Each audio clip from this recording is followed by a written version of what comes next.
sufficient for funding for the agency, given the situation in Minneapolis? Kristi Noem, the Department of Homeland Security, and ICE, they're totally out of control. And the American people want these extremists to be reined in. And what's in front of us right now is a spending bill that will go either one of two ways.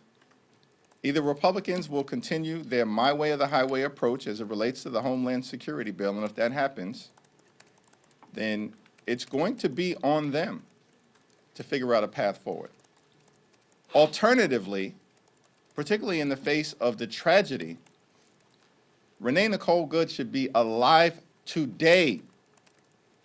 There was no justification for that killing. That ICE agent and Kristi Noem, they've shown depraved indifference toward human life. That's what we saw. That's what the American people saw.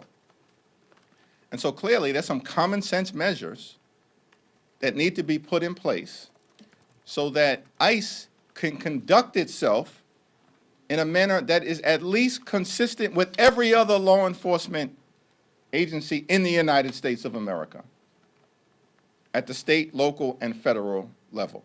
That's not too much to ask. Conduct yourself like every other law enforcement agency in the country. Instead, they're running around out of control with masks, no body cameras, no accountability, no warrants,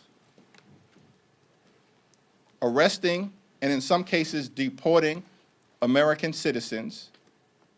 And that's why the American people don't have a favorable view on the manner in which Donald Trump and his reckless administration are conducting immigration policy in the country right now. Thank you, Mr. Leader. You mentioned in your remarks that because Democrats never wavered on their position on health care, that led to you all being able to get the ACA discharge petition over the finish line. There are multiple positions on DHS right now. Some of your members are saying they want to abolish ICE. Some are saying they want Kristi Noem impeached. Some are saying use the DHS approach bill to withhold funding. Some are saying that Republicans need to use their oversight authority and hold Kristi, Noem accountable in front of the American people, have her come before Homeland Security and Judiciary to testify. Given the fact that in 2025, so much of your success was due to the message discipline that you showed on affordability and healthcare, are you concerned that a year or two into 2026, all of these various positions on DHS and immigration enforcement could muddle some of the message that you're trying to put forward as we head into the midterms? Kristi Noem should stop hiding behind her MAGA wardrobe and actually come before the Congress and face the American people through their elected representatives. If she thinks her position is defensible, then show up, as opposed to stopping by for a drive-by and then scurrying out of the hearing with some fake excuse because you can't stand the heat. And that was before the killing of Renee Nicole Good. So it is clear that Kristi Noem should show up and be held accountable before the elected representatives in the House of Representatives, whether that's the Homeland Security Committee, first and foremost, Judiciary, or Oversight.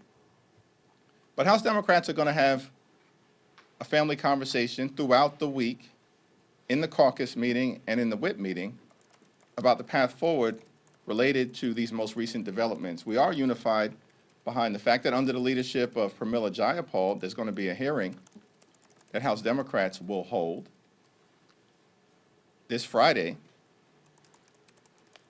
in Minneapolis as part of the effort to hold the Department of Homeland Security accountable for its out-of-control behavior.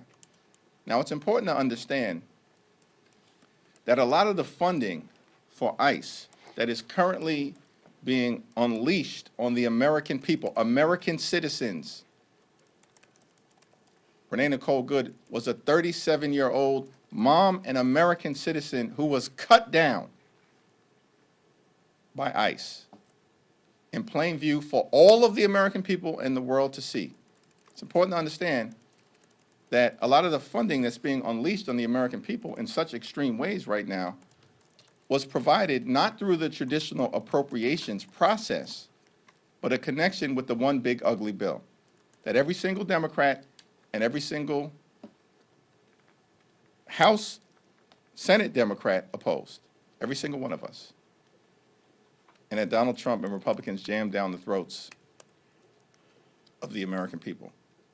And so the funding dynamic that we have to navigate as it relates to ICE's out-of-control behavior is different in nature than what may have otherwise been the case, because a lot of the funding that ICE is currently utilizing comes from their one big ugly bill, and that's something that we'll collectively, be working on as our discussions continue. Yep. Thank you. I wanted to ask you about the stock ban legislation that Republicans have introduced today or will introduce today.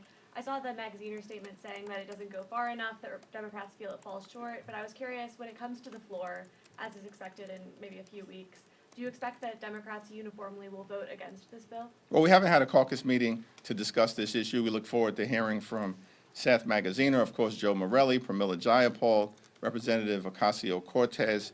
They've all been leaders on this issue. Of course, 3 of them put out a strong statement of concern, or in some cases opposition, as it relates to this watered-down version of a bill that Mike Johnson and House Republicans are desperately trying to put forward. We need real anti-corruption measures to deal with challenges that we have in the Congress, in the Supreme Court, and certainly as it relates to this administration. The most corrupt administration in American history, the Trump cartel, is running the largest pay-to-play scheme in the country's history. And there is going to be real accountability. It's coming your way. It's coming.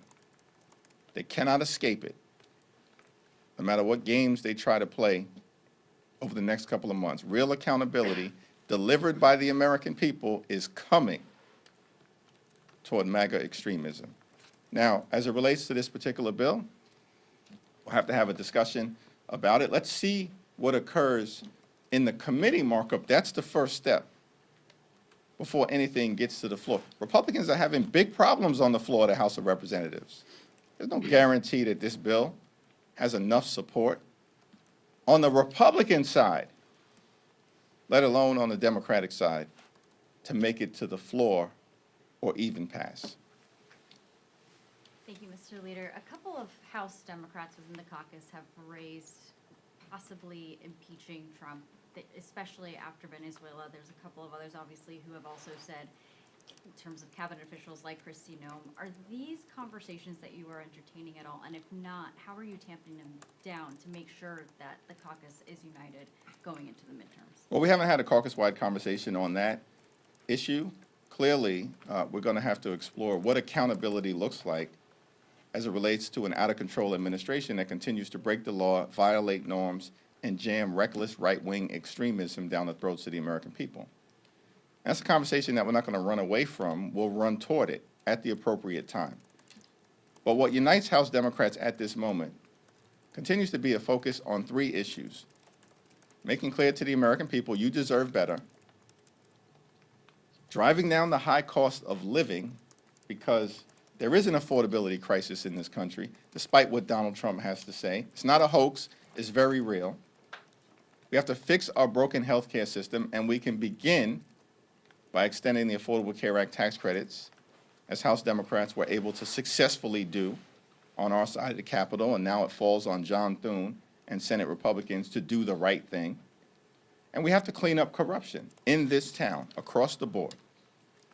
And that will involve accountability for lawbreakers who are going to have to be reined in a variety of different ways. Listen, the House right now is nothing more than a reckless rubber stamp under Republican leadership for Donald Trump's extreme policies, and the American people know it. It's one of the reasons why Republicans are being routed all across the country politically. That started to happen last January. It took a while for people to catch up to that narrative. Now it's undeniable. Democrats are pushing back against Republican extremism, and that work continues. It's not going to let up. Donald Trump wants to wear America down so he can tear America down. That's the whole philosophy of MAGA Republican extremism. The problem, the miscalculation, was that the American people haven't stepped back, we're fighting back. And it's going to take different forms. But House Democrats, as we just saw on the floor last week, as we saw with the Epstein petition, as we saw in support of the effort to repeal Donald Trump's executive order that stripped away collective bargaining rights for more than 1 million hardworking federal employees, Democrats remain united, and we're getting stuff done for the American people. Expect that to continue in 2026. Thank you, Mr. Leader. Congresswoman Ilhan Omar has criticized federal agents for wasting taxpayer dollars in Minnesota, even as her state faces one of the largest federal fraud investigations involving taxpayer dollars. How do you reconcile opposing federal enforcement while this massive fraud probe is underway to try to protect those very taxpayers? It's not clear to me that one thing has to do with the other. There's an ongoing investigation at the state, local, and federal level as it relates to the allegations of fraud that have been presented. But at the same period of time, there's got to be accountability. The American people are demanding accountability, right? And Congress, we have a role to serve as a check and balance on an out-of-control executive branch. And of course, as John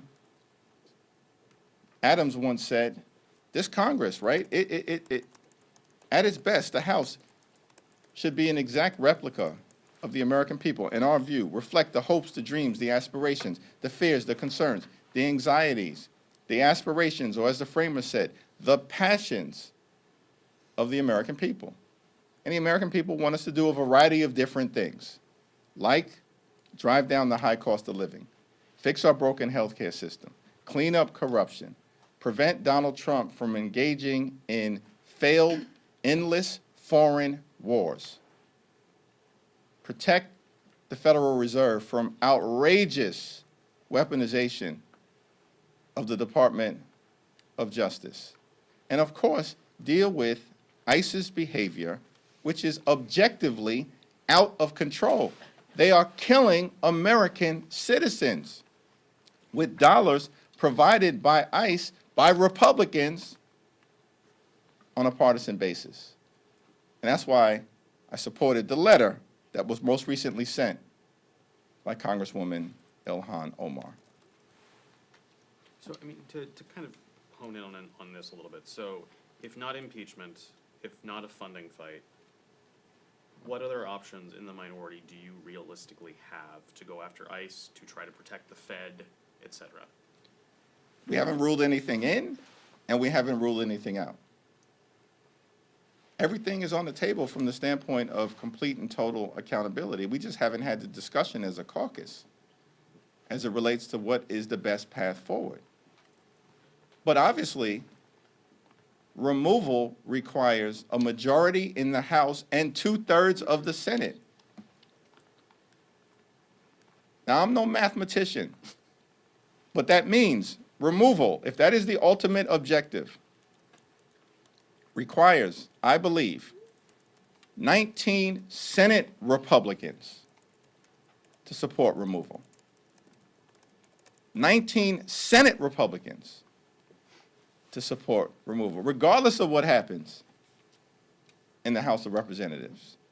So, we're going to have a conversation about the best path forward. What is clear is that Kristi Noem is completely and totally unqualified. She should have never been confirmed by Senate Republicans. It's disgraceful that she's there. She should be run out of town as soon as possible. Figuring out the best way to accomplish that objective is going to take a conversation and strategic engagement, as we've done on every other issue, particularly in areas where we continue to win on behalf of the American people. Thank you, everyone.